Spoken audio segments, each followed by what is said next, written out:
1 2 3 चमचे ಕೊಡು ದೋಸೆ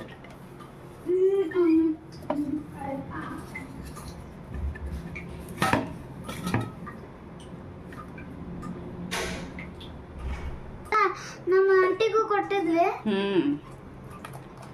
ಇದು ಇನ್ನೊಂದು ಟ್ರಿಪ್ ಇದಕ್ಕೆ ಹಾಕಾಕ್ತೇನೆ. ಇದಕ್ಕೆ ಏಲಕ್ಕಿ ಹಾಕಾಕ್ತೀನಿ. ಆಮೇಲೆ ಪುಟ್ಟಿ ಹಾಕೋ ಬದಲು ಇದು ಹಾಕಾಕ್ತೇನೆ.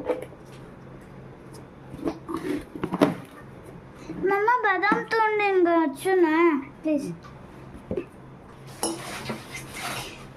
ಈ ಉಪ್ಪು ಹಾಕೇನಿ, ನಾರ್ಮಲ್ ಉಪ್ಪು. ಇವೆಲ್ಲ ನೀರು ಬಸ್ದು ಒಣ ಆಗಿರ್ತವೆ.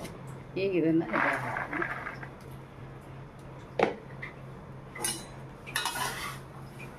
ಇವು ಉಪ್ಪಿನ ಜೋಡಿ ಹಿಂಗೆ ಹುರಿಬೇಕು. ಸಣ್ಣ ಉರಿ ಇಟ್ಕೊಂಡು ಒಂದು 10 ಮಿನಿಟ್ಸ್ ಆದ್ರೆ ಸಾಕು. ಗೊತ್ತಾಗ್ತೈತಿ, ಕಲರ್ ಚೇಂಜ್ ಆಗ್ತೈತಿ. ಆಮೇಲೆ ಉಪ್ಪು ಹಿಡ್ಕೊಂಡು ಇದೆಲ್ಲ ಬಿಡ್ತೈತಿ. ಇದು ನೋಡ್ರಿ ಶೇಂಗಾದ ಆಗೈತಿ.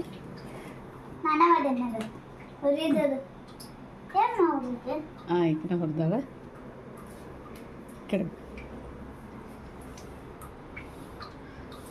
ಸಮ ಮಾಡಬೇಕು, ಯಾಕಂದ್ರೆ ಅದು ಆಗ್ಬೇಕಲ್ಲ, ಅದಕ್ಕೆ ಸಮ ಮಾಡಬೇಕು.